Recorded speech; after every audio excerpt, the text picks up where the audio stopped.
Saibona, Dumela, Molo, hello. I've come to see a very old and dear friend. He also happens to be probably the most famous person in the world.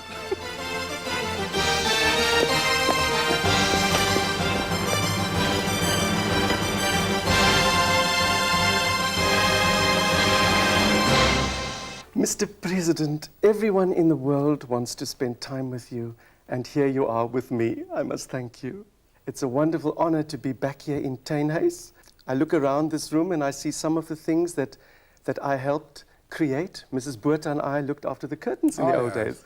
Do you enjoy being in Teenhuis? Yes, I do, because it gives one the opportunity to make a humble contribution towards the national debate that is going on in the country. And yes, it's a wonderful experience. We were very scared in the old days, as you probably remember. Afrikaners like me were frightened that when black South Africans would take control of South Africa, all the old symbols, the old paintings, the old stinkwood furniture would be removed, and we're so happy to see that everything is still here. Minorities are entitled to be concerned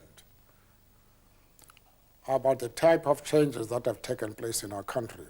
The task of the government and the ANC leadership would be to assure the whites that change would not mean a reversal of the position where blacks will now oppress the white minority and the other minorities. And I think that we're succeeding in addressing their fears. And the Afrikaners themselves have played a very important contribution towards normalizing the situation. President de Klerk and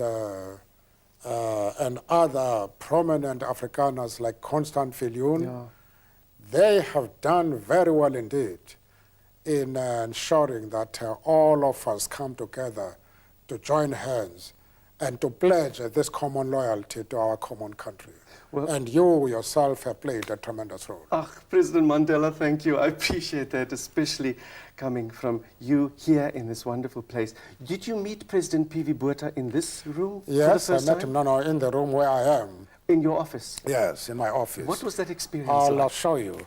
It was an experience, which shook me from top to bottom, because I had expected that he would behave in the way in which his image has always been projected, that he would lecture to me and pointing a finger. But it was one of the most pleasant interviews I've heard. He welcomed me with a broad smile, and he served tea for me, and it really was a wonderful meeting. Did you have cook sisters with your tea? Well, because I sent cook sisters especially for you that day. Well, I hope you on got that day they were not there, but cook sisters, they say, are my favorite. Are your favorites? In fact, when I reached Johannesburg in 1941, I saw cook sisters for the first time.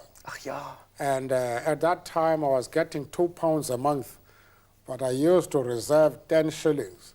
So that every weekend I could have cook sisters.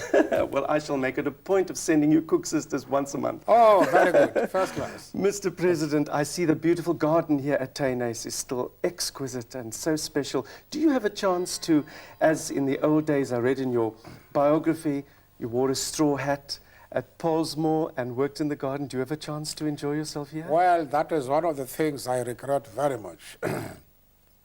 Because in prison, I could sit down at the end of the day and think, do nothing else but think. And I was able, therefore, to see myself in a different light and to be able to correct the mistakes, at least to have a plan to correct the mistakes we committed in the course of our work. And the other thing that I liked very much was gardening, to create something new. And I loved it very much. I spent at least 2 hours a day in gardening. I have no time for that now. Oh, what a shame. I don't even have the time to think. I have to move from one meeting to the other. And by the time I go back home, either at 10 o'clock, sometimes at 12 o'clock, and even after, All that I have to do is just to go to bed. Where is your home, President Mandela? Where do you feel most at home? Well, Lower Hote now is my home. Yeah. In fact, I wanted to stay in Lower Hote and travel every day to Pretoria. But there was solid opposition against this. Even Mr. de Klerk told me that he thought it would be risky for me to stay in Lower Hote and strenuous too. Yeah. And he advised that I should stay in Pretoria.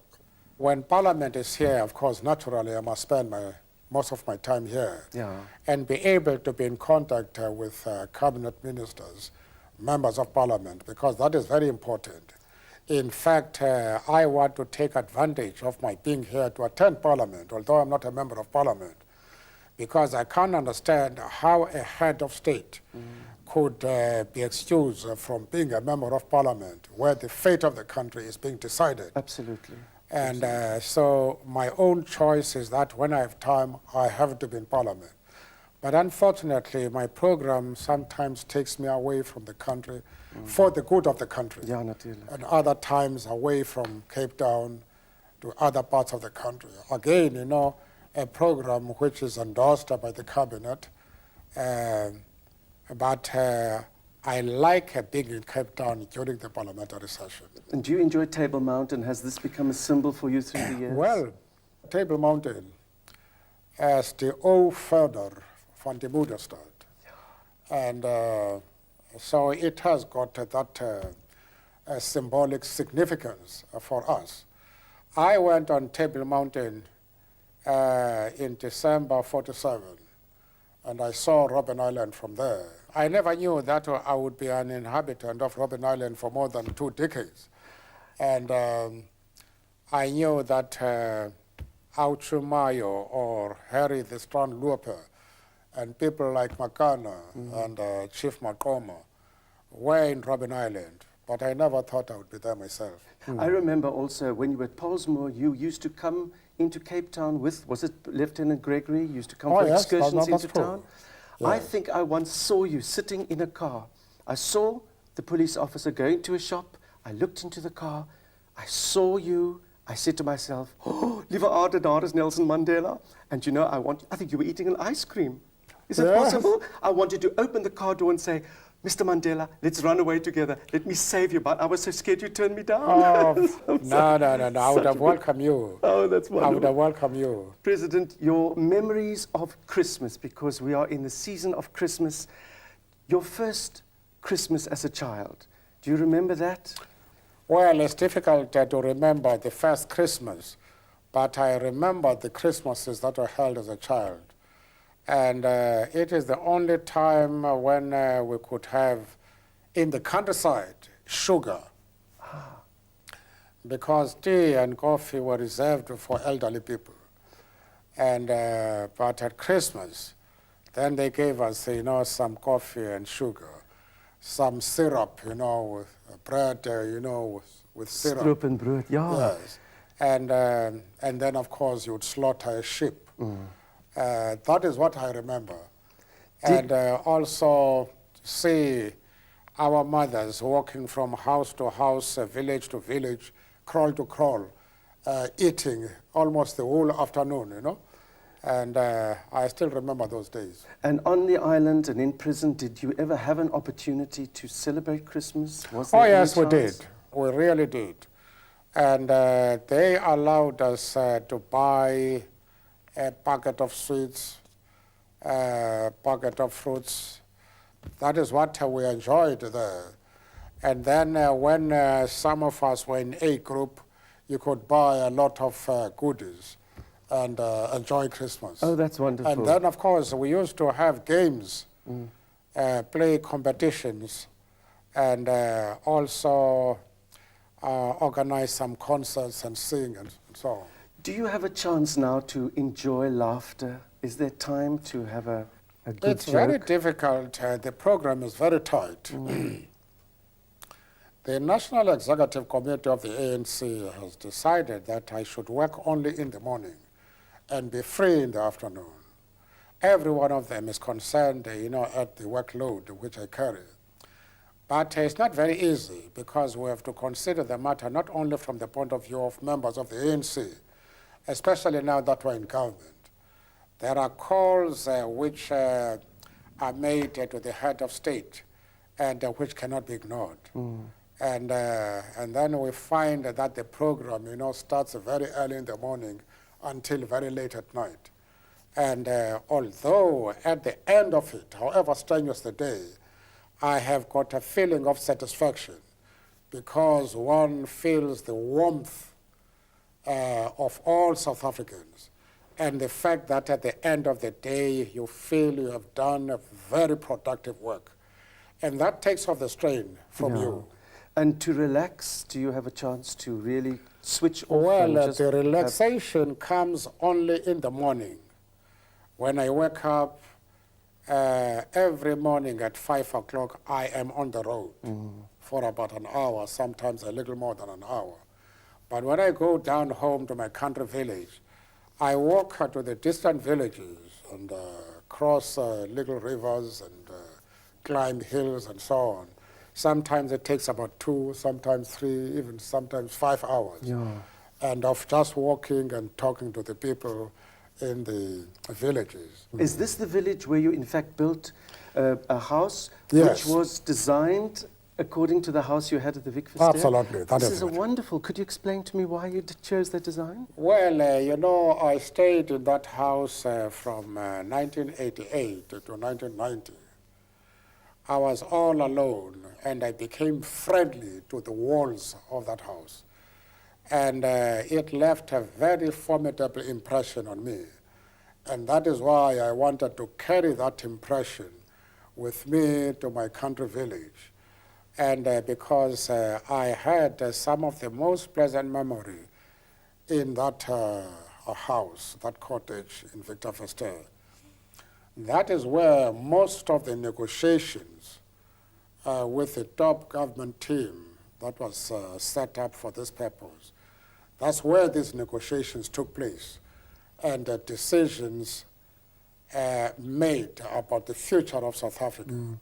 And so in that house in my country village, it represents those memories. This year, 1994, has been for everybody probably the greatest year, in fact the first year of the rest of our lives. You have freed all of us, you have freed me of all the guilt of being associated with things that we are now so ashamed of. There must be so many highlights for you. Do you have one specific moment in the last year that sticks in your mind as being totally extraordinary? Well, I don't think it's fair to personalize the achievements that we have made during 1994. Those achievements would not have been possible without the sacrifices that were made by a long line of freedom fighters who never gave up and who came out into the streets and demonstrated, who were shot and killed by the racist apartheid police, and who were arrested and detained without trial, were thrown into jail to serve long sentences. And it is the results of their sacrifices that is responsible for 1994. But also now all sectors of South Africa have contributed, including those who were on the other end, including those who were the oppressors. They have now contributed to the building of a new South Africa. And although it is proper for us to look back and to decide who exactly brought about this change, but it is necessary now to look at it from the point of view of the contribution that is being made. Because it may be comparatively easy to overthrow what you don't like, but to build a new South Africa may even be more difficult. And it is here that the contribution of other South Africans is appreciated. Is it difficult to be the world's great hero? I don't spend much time on that because the world has many heroes. I myself have many heroes, and my heroes are men and women who have chosen to bring about happiness into the heart of everybody, whatever his background, whatever his race. And I am heartened by the fact that we are rich in such men and women in our own country. Your inspirations for you, who were they? Well, it's not very easy to say that, because we are an organization which believes in a collective leadership. And it is the collective effort of all South Africans, of all human beings, that is important, not really an individual. There are many people I admire for their courage, for their vision, for their foresight. And in this country, one man who had that vision was Minister Kobe Kutse, Vraag is ja. because at a time when no member of the National Party wanted to hear about the ANC, that was the man who was working systematically with me to make it possible for the ANC and the government to sit down and to talk. And I have immense respect for that man. But of course, it would not be correct to say this is my hero, because I have had heroes from my own organization. It's difficult to single out one of them and to say, well, this was my greatest hero. That's very difficult. Well, I'm very easy to say that you are definitely my greatest hero. Well, that is mutual, because you are my hero. Thank you, President Mandela. Tell me about the wonderful things you wear. I have to congratulate you for not wearing always the suits and the ties that the old Broederbond used to make so famous in the old days. Do you have a certain style? Do you have somebody who designs your lovely shirts? No, actually, you know, I just accept what I get. There is not a single article which I wear which I have bought. Ach nee. And all these are presents. And I just appreciate, you know, the hospitality of people who make it possible for me to have some little bit of variety. That's wonderful. Yes. You have said that men shouldn't be ashamed of being seen in the kitchen, of looking after the children, of being partner in the home. Do you find you do your own cooking with pleasure? Do you have a chance to do that? Well, that is one of the difficult things that I miss, one of the dearest things that I miss, to sit down with your children and to listen to them, their hopes and aspirations, to answer questions, to help them to grow. I miss that a great deal. And now and again, I have the opportunity of calling them together. But of course, they are spread all over the country. And some of them, you see, they are in other parts of the world. And, but I like sitting down with my children and grandchildren and the great-grandchildren, because I have 3 great-grandchildren, Ja. 21 grandchildren. Ach nee. Yeah, so I'm very rich, I'm wealthy. Well, I have two little grandchildren from my daughter Billy Jean, and one little grandson is called Nelson Ignatius. Oh, yes. Yeah. Oh, very good. And I would like to one day bring you bobotie. I don't know if you've ever tasted real Afrikaans bobotie. No, I have once, but I would like to have that taste again. I will make it specially for you. Very good. Well, we are now on the eve of a new year. People are having their holidays, people are sharing their families, people are watching television, looking forward to a new South Africa in 1995. Do you have a message that you would like to give to the people watching us now at this moment? It appears to me that we are going through a very difficult period. There are a lot of problems. But what encourages me is that we have the capacity to address and to solve those problems. One of the things that worries me a great deal is the position of the South African police. The lower ranks work very long hours, more than any other worker in this country.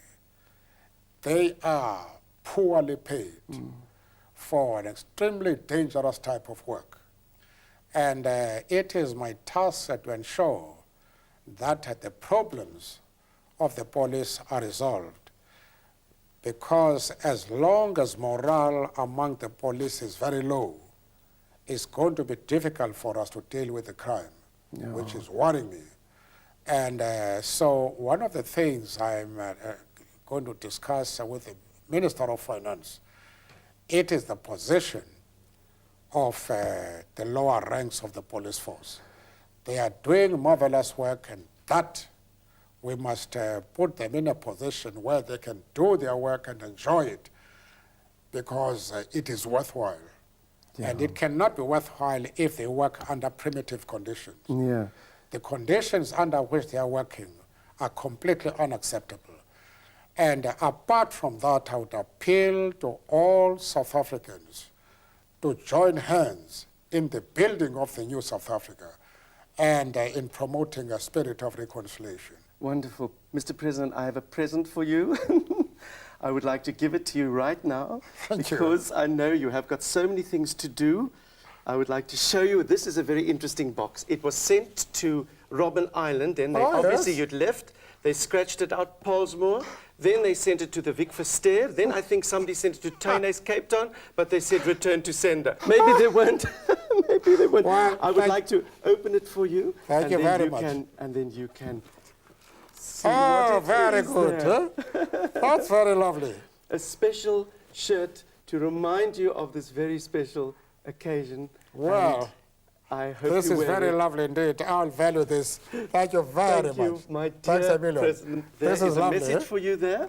Oh, It says, good. for Madiba, eternally yours, Amandla Vrystaat. Evita Oh, very Bezuidenhout. good. Very, very, very I good. want to thank you for everything you are doing for us and for being a friend to us and for inspiring us with so much love and so much affection for the future. You're of our country. welcome. You are very generous. You have done a wonderful work too, and we're proud of you. And I mean it when I say you are one of my heroes.